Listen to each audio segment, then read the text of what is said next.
Peace. Patrick, ConservativeRap, and in this video, let's take a look at the geopolitical news. As you and I both know, the globalist system is falling apart. There's the tariffs, there's the gold cards, there's billions of dollars coming into the United States, and once we even out these trade dynamics, the whole deep state system is going to be exposed for what it really is, which is the extrapolation of wealth from the United States. This cabal propaganda system has been robbing us of our wealth over generations, all of us, all Americans, and what Trump and the Patriots are doing is putting that at the forefront. The EU and the Canada, they're not going to be propped up by the US any longer. We're not going to be sending our cash all over the globe.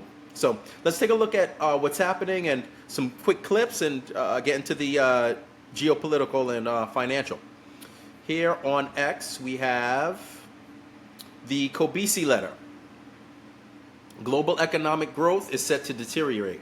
The World Bank lowered its global GDP outlook for 2025 by 0.4 percentage points to 2.3%, the lowest in 5 years.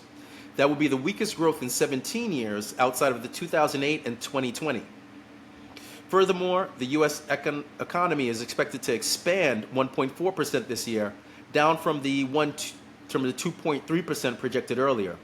Global growth in the first 7 years of this decade is on course to average 2.5%, the slowest for any decade since the 1960s. In total, the World Bank downgraded forecasts for 70% of all economies. Global economic outlook is worsening. Okay, and who gives a rat's ass what the World Bank has to say? These are the same people that said the tariffs are going to be bad. Anything that's good for the people, they're against, because it shows that their whole financial system is nonsense. It shows their invalidity as institutions.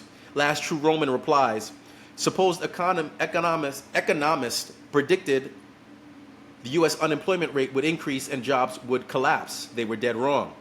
They know nothing of U.S. economic strength. America's booming, especially after the big, beautiful holla bill was passed, thanks to President Trump. Well stated, and I think 100% accurate.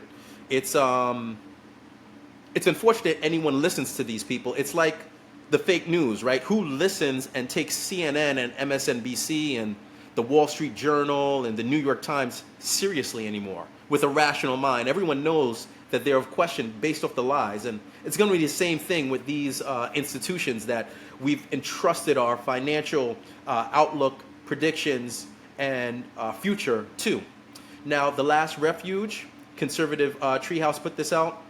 When an intransigent resistance meets an immovable object. EU trade team accepting baseline tariffs. That's right, bend over and take it. The intransigent European Union is hitting a dead end with a movable Trump on the issue of tariffs. The resulting dynamic is what we would expect given 75 years of the Marshall Plan, European Recovery Plan, as part of the EU's only point of reference. In order for the EU to maintain its socialistic form of government, it needs to continue the economic benefits from one-way tariffs that exploit the American consumer. President Trump's plan to force reciprocity is against its entire economic foundation. The EU simply cannot fathom life without the status quo. In many ways, the EU is in the same position as Canada. From its perspective, economic reciprocity is not sustainable. It would have to change its social compacts. This is the core of the conflict. The EU trade delegation hit a brick wall in D.C. as the U.S. trade team reiterated the baseline tariffs are not something within the room for negotiation. Amen. Well said. Thank God we finally have an administration and a president and, again, an economic team that is willing to put Trump first. So now Mario Nafal put this out, moving back over to X. I like this. Trump new tariff letters go out tomorrow, meaning today. This was posted on Sunday, the 6th of July, 2025, and we'll take a quick listen. We're going to start sending letters out to various countries starting tomorrow.